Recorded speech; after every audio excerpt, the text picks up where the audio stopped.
Guru Nation, this is an episode with my business partner, Chris, and we're talking about site ownership and the very, if ever, not so highly discussed topics, if it Mm, makes sense. This is what this one's about. A lot, so when you're a site owner, there's different stages, there's different cycles. When you're first starting out, which we work with a lot of startup site owners, everyone's just excited. Okay, you don't even have an employee yet. You're just doing the work. Ideally, you're doing the work. You get your first study, and then you bring in someone and they're probably not experienced, so you train them. And then you do it again. If you keep growing, you do it again. Now by the third one, somebody's gonna leave because this industry is, even though right now it's a bad job market, for people that are experienced, there's a premium on them, especially from the site level. Like if you have site level experience, you're a hot commodity right now. Even the tech vendors want you, which they would have never touched you before. Now companies like Viva, Creo, and Nado, they're hmm. looking for you. I didn't know this. Yeah. Then the biotechs, What's the reason behind that? Just so they can have a better understanding of from site-side dynamics or what? the new trend, well, it's not so much new and it's not a trend, it's just a business model now. A proven business model is site-centric tools, making tools for sites. Okay, so they want to know site perspective. They want to know and communicate it, and then Okay. they use these people to communicate with other sites. Like, hey, I used Mm, to be a coordinator. I know sure. exactly. Makes sense. Yeah. So, and then of course, other sites, and the market gets big once you get site level experience, and you're not so, like right now, the CRA job market's not that good. But even like small sponsors are hiring because they're trying to do less with the CROs and more in-house. So they're hiring like site level people too, especially site level people with degrees, like bachelor's or above. With like a year of experience, you are in demand. But that's always been true. That's of course, of course. But now there's a new entrant with the tech vendors, and there's just point is you're gonna get employee turnover. I mean, it happens all the time. Now, one of the strategies to prepare yourself better for it is to have a good communication, and this is the interpersonal skills that a lot of site owners don't have. They don't, like if you're a traditional old school business owner where the employees are subservient and you make it known that that is the way it is and it's my way or the highway and you should be lucky you work for me, all this kind of stuff, which is like really like the Donald Trump school of running a business, basically. So I want to interject And to by something, Donald Trump, I don't mean to be polarizing. I mean the old school mentality of like and running a business. that's what I want to touch on. Yeah. I don't know if I agree with the term old school there because I think many employers still operate in that way, maybe even a majority.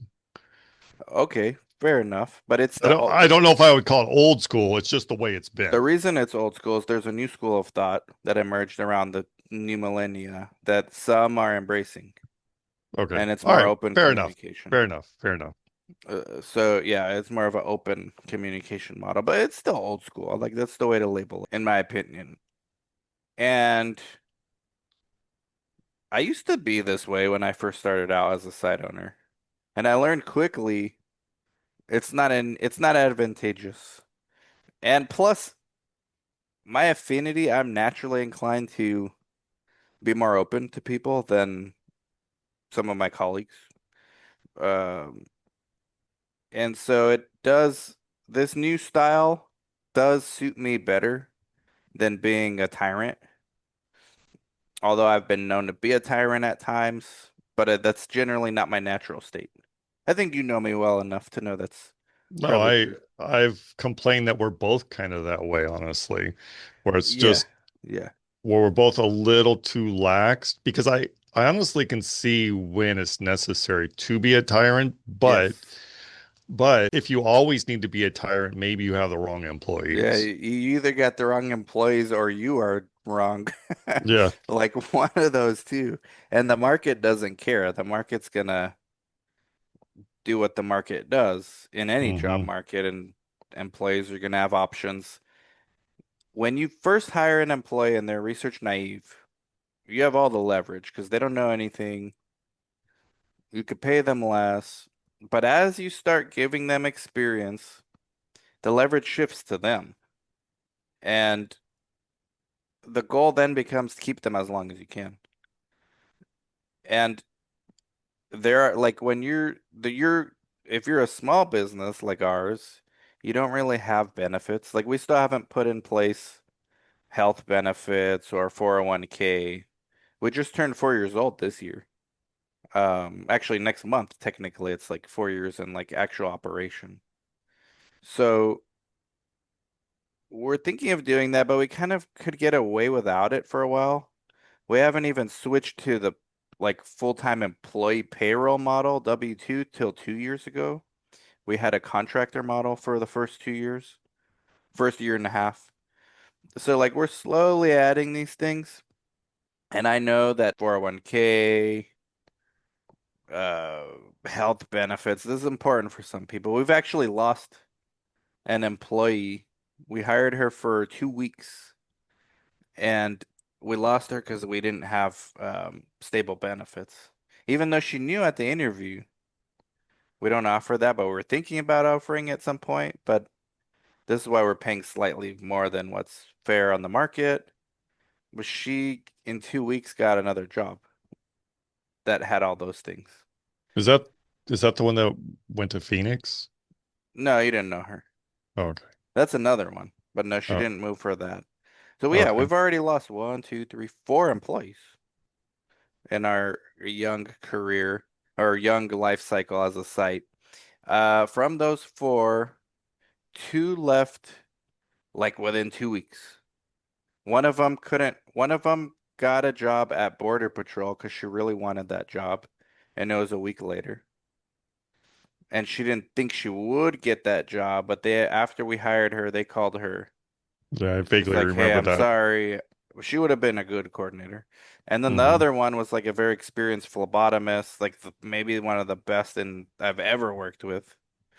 And she would have been a decent coordinator, and she just could not do without the benefits. And then one of her old jobs came calling back, nothing to do with research.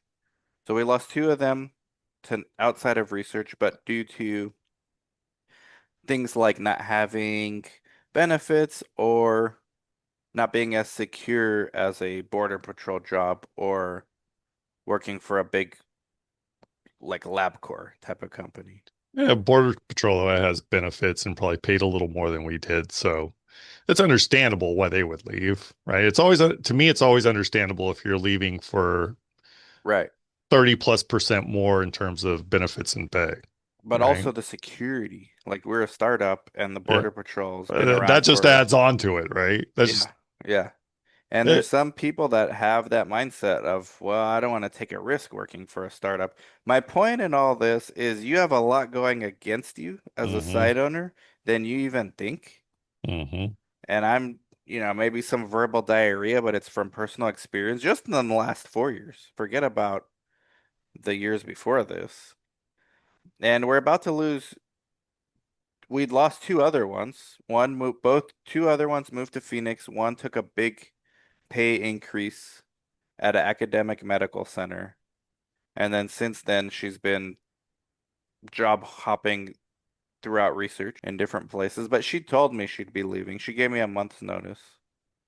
And the other one, I kind of helped her leave because she wanted to become a nurse. And now she's operating as a nurse in Phoenix. So I kind of had a hand in that one too. So the point is, I was only caught off guard twice, and that was by two people that I didn't really have a relationship with. The other ones, and I have news that two more of my staff eventually are going to move and one of them wants bigger opportunities and one just is moving. So I'm helping them both find jobs. Um, the point is, if you establish a good relationship with your staff, you will not be caught off guard, or you shouldn't be caught off guard. Like with one of them, I have like over 6 months to figure it out. And with the other one, she gave me like 3 months notice, basically. So we have plenty of time to like onboard a new wave of people, train them, as opposed to if we were running the business like assholes, right? Like you would get what, lucky to get 2 weeks Yeah. notice. Most likely if you're an asshole, you're not getting any notice, You're, most you're likely not getting because any. of two reasons. They don't like you. Right, And even if they don't dislike you, there's a fear there that if they give you notice, you'll just fire them on the spot, which a lot of employers do when given notice. right, So there's a number of detriments to kind of being hostile towards your employees. right. And I'm not familiar with South Coast, but I'm sure you even got noticed there. I'm very familiar with our other businesses, Breakthrough. We had two employees leave there and they both gave us more than substantial notice. They just said, "Hey, I'm looking. I don't know when this is going Yeah, to happen." yeah, Or, "Hey, I am applying to go to school. I don't know when I'll be accepted, but I'll be leaving when that occurs." So, it's always nice to be given substantial notice right. because you can prepare, right? And Correct. as a small business, it's detrimental to you if you're dependent upon one or two employees and they just up and quit. Because And I've one, dealt with that with our clients, right? They're stuck. they're stuck. And so beyond the interpersonal skills, because there's two things we can discuss here, and I'll still stay on the interpersonal skills for now, but I want to pivot soon to how to handle if you're gonna be more open. It can't be, it can be mistaken as too lenient. You can be taken advantage of. Yeah, and that is something I think I have fixed personally for myself here in Yuma, and I got some new strategies. Uh, so and then the second thing I want to shift to is hiring more than you need if you plan on growing, because I like to always be a little overstaffed, not too overstaffed, obviously, but just a little, especially if the market dynamics allow for it. So, like in a place like Yuma, you can get a lot more a lot more bang for your buck than in other parts of the country. Sure, you're paying half. I mean, I don't know about half because like they're actually getting paid even good for like San Diego people, but Yeah. yeah, Well, so an LA, once they're experienced, not entry level, no. okay. So an But we experience, get them quickly, like we get them from even for Yuma, the low entry point is really good, but we move them up really quickly every 3 months until about their first year, and then we go more slowly, like every 6 months until their second year, and then our longest tenured employee is has her 3 month anniversary this week actually. And so like you get if you get a year out of someone at entry level, I think you're successful. And you'll get like hopefully a couple dozen randos from them and you're making your money, right? Mhm. But there's that's been my strategy is to be slightly overstaffed if you can afford it because it's very helpful. And that makes sense, right? That way you're not dependent upon employees, right? Correct. If you have backup, you're not dependent. But you should also be in a situation where this is not financially cutting you off at the knees. Uh, totally off topic, Dan. I didn't realize I have a call I have to be on at 3. Um, Ah, okay. so just FYI. Well, we'll go through it a little quicker then. Okay. So, being open with employees, the double-edged sword of that is it's very easy. that they feel they could take advantage of you at some point. Oh, well, he's nice. I could get away with this, and then I could get away with this. And pretty soon, they're not really doing their job anymore. So that one of the things we do is the first sign of that, I have them write me a one-page report of what they're doing well and what they can improve on. Hmm. And they know that it's being documented too. And actually, if you read these things, it gives you insight into who they are. Because there's some people that say, yeah, my bad. Can you read one? I'm curious now. Sure. Obviously, don't say their name, but Well, I could read one. I just got one today. okay. Reflection, what's been going well? I've been learning a lot through my work, especially with data collection and working with the team. I'm getting more comfortable with the research process and asking questions when I need help. I've also improved in talking to participants and handling daily tasks. What's not going well? My time management hasn't been great. I tend to put things off, like entering data or reviewing documents, which causes me to rush later. This makes it harder to stay organized and meet deadlines. Where others have made errors, there have been delays caused by CRA being unresponsive. This has held up approvals and made it harder to move forward with tasks on time. There were also some mix-ups with following the protocol, especially around eligibility, which caused confusion and extra work. Where I could have done better, I could have managed my time more wisely by setting small goals and starting tasks earlier. This would have helped me stay on track and avoid last-minute stress. I also could have communicated more with the team when I wasn't sure about something instead of trying to figure out on my own. Very Very, nice. very honest self-reflection. You Yeah, don't very always nice. get this honest. You get a lot of times you see from depending on the personality, nothing is their fault and everything is someone else's fault. And sometimes they throw their own teammates under the bus, but usually they try to if your culture is good, they try to blame the sponsor and the monitor. So I think that's either habit, right, that they do that. So I would I think it's their upbringing. so that would be habit. Ah, Um, okay. so it's either habit It's a defense mechanism. or it's fear. It's Hmm. habit or it's fear, Hmm. or a combination of both. And in our case, I don't think it's fear because there's different people saying different things. So you wouldn't be comfortable saying it if it was a bad management. It was a culture of fear, right? Yeah, but I started doing that recently, and it actually works because two things. It lets them know, okay, this guy's cool, but when things go wrong, he's keeping me honest, and let me reflect here what's Hmm. going on. And sometimes I do this in person, like, hey, we're just gonna have a meeting. Hmm. But I've been doing this lately to not go to meetings, and it's even more effective if you just don't show up and just tell them to do this instead. It's like, every now and then flip it up. 48 Laws of Power, Robert Greene has one of them where it's like catch people off guard sometimes. Yeah, I could see how it'd be more effective to have them put it in writing because it makes them self-reflect opposed to just a conversation where a conversation off, spur of the moment, you can who knows what they're saying and whether or not it's even true. Yeah, When you have to write it down, it makes a person self-reflect, I think. Right? correct. Correct. I think it's more likely you're getting something, well, I was going to say more honest, but that's not necessarily true because sometimes spur of the moment can be more honest too. So here's So, what I did on this one. I was gonna meet with this person, and I had a scheduled meeting. And then I was like, nah, I don't have time for this, honestly.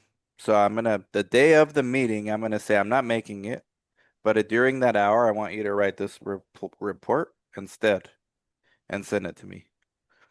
And I think I'm gonna start doing that a lot more now when it's needed. If you overuse it, it loses its meaning. But I think you have something documented, but you also make them realize that there's something here I could be doing differently too if they have that mentality. Like I said, sometimes they don't, and they're really mhm. just more frustrated and they want to point fingers, which is fine too. But then when you have your formal meetings with them later, you bring that up like, hey, no one's perfect. Look what you wrote here. It's not exactly reflective of the reality, the way I see it. So maybe you should consider there's things you can do as well, different. Um, but yeah, if you do this, if you manage your staff properly, there's no guarantee that you're gonna keep them forever. You might keep the good ones longer than you deserve, but eventually you're gonna lose your staff to competitive market forces unless you match whatever they're about to get, which sometimes the person is worth it. But in my situation as a startup, it's never been worth it to double someone's salary overnight. Um, because we're always slightly overhired. And so that's my second point. Always be slightly overhired and pay attention to the culture that you're bringing, that you're creating. Because if you want staff, if you want to build a system as opposed to just you and a bunch of individuals, the culture has to be self-reinforcing. Whereas you want the right people in there who work hard and do all the positive things properly and own up to their mistakes when they don't. And you want that, if you can, to have it be self-reinforcing. And only now and then should you get involved as a site owner or a site director. And I'm at the point now where I think by the end of this year, I will like not be the site director anymore. I'm gonna promote someone and just do like biz dev, how to grow the site into a site network, as opposed to just being site director of one site.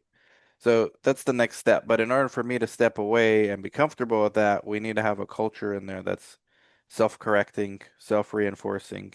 And you can only do that by having the right people and prompting them with the right things. And that's it. But slightly overhired will get most site owners scared. And most site owners probably don't realize that as their staff grows from research naive to research experienced, they become a hotter commodity than they think. Certainly. No, I completely agree with that. Not sure I agree with the owner being completely, well, not completely, but more substantially removed. Um, At some point, you can't do it until you have a culture in place that is self-sustaining, self-reinforcing, Fair enough. which is Uh, not easy to do. and you certainly need to be at a certain level as well in terms of a site. Probably close to at least 1 million in revenue a year. Yeah, I don't know if you would want to remove yourself from this, I agree. from being a site director until at I least agree. that point. I agree.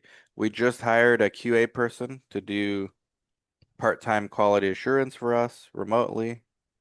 So that's the QA part. So I'm Hmm. just slowly removing myself from the next one is like really employee management part. I want to just be there when if there's an issue, I'll show up from time to time, or if there's issues, let me know. But otherwise, this is the culture that we have. And, when you need to everyone makes mistakes, but when you do, we course correct. And if not, then we look for ways to get you someplace where you will do better.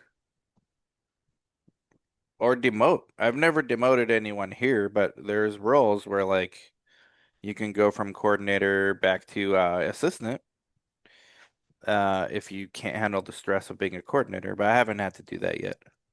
If you don't want to lose the person, but like, I can't really trust you with more studies. Would you rather just be an admin or something? Like as your site gets bigger, community outreach becomes a thing. You can always kind of shift them to other roles if your site gets big enough. But when you're first starting out, you kind of need generalist. But later, and you're right, the magic is around that $1 million mark in revenue, where like other things start opening up, where it's still value add to just not get rid of this person. You want to get rid of someone if they're bad for the culture. Certainly.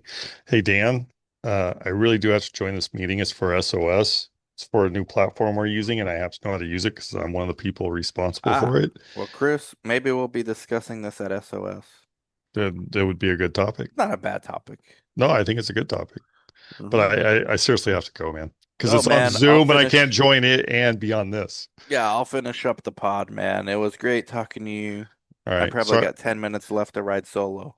sir. And I'm sorry to cut out because I legit had no clue what this meeting was happening today. I got a pop-up said, "Hey, in 10 minutes you have this meeting." Right. No, So no, no sorry about worries. that. Sorry about that. And sorry everyone for leaving early. Go follow Chris, guys. Yeah, that's a good follow. All All right. right, catch you later. Peace. So those are the three key concepts from this. It's be open with your employees if you can. I know it's actually easier to be more of a traditional boss. And I'm not saying not to have boundaries because the other extreme of this being open is not having boundaries. And sometimes that is my weakness, but I think I've gotten better at that as I've gotten older and I've learned from my mistakes. So course corrections are important when you have a culture that's more open and less to blame. Like when something goes wrong, I generally blame myself first, and then I'll meet with whoever the other parties were at the site, the other coordinators, and let them know, hey, you know what? Like it's my fault, but how can we remedy this from happening again? If you don't do enough of that, the wrong message gets sent that it's okay to keep slacking because somebody else is going to pick up my slack. And obviously, as a site owner, site director, you don't want that. So you've got to find the balance between keeping people honest versus continuing to keep them comfortable talking to you. Because those extra months, if they give you an extra couple of months notice, as opposed to like a couple of weeks max notice, that's a lot. That's enough time. Like 3 months is honestly enough time to onboard somebody with no experience that's has a lot of potential. And you're not going to fully replace that person in 3 months, but you'll be a lot closer than in 2 weeks. I'll tell you that. I've had to do at my other sites, I've had to jump on when the employees just left and I didn't have anyone else to take their place because they weren't ready. I had to like jump back in the coordinator role as a site owner and do it until the new staff can get up to speed. This kind of allows you, this gives you a buffer against that. And so, and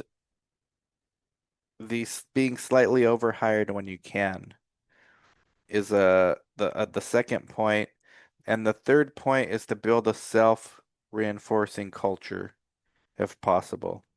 This is how you slowly automate the business. You make it not dependent on any one person, and you could slowly start delegating and removing yourself from the process, which I believe every owner should ultimately do because if you're working in the business, you're not working on the business.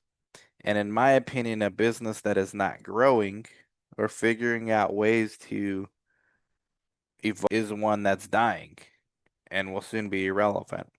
So there's no way you can do both and still keep your sanity unless you build systems in place and are able to trust other people to take over and slowly create a culture and slowly create a self-sustaining and self-reinforcing culture where people are honest with themselves, with each other, but are still excited about coming. And even if you do all this right, the competitive market force doesn't guarantee anything because somebody can come out with a much better job offer, or maybe the person wants to move, or maybe it's a biotech company, or it's a Viva tech company and you can't compete with that. If they really want to be in that kind of organization, no matter what you do, they're going to go.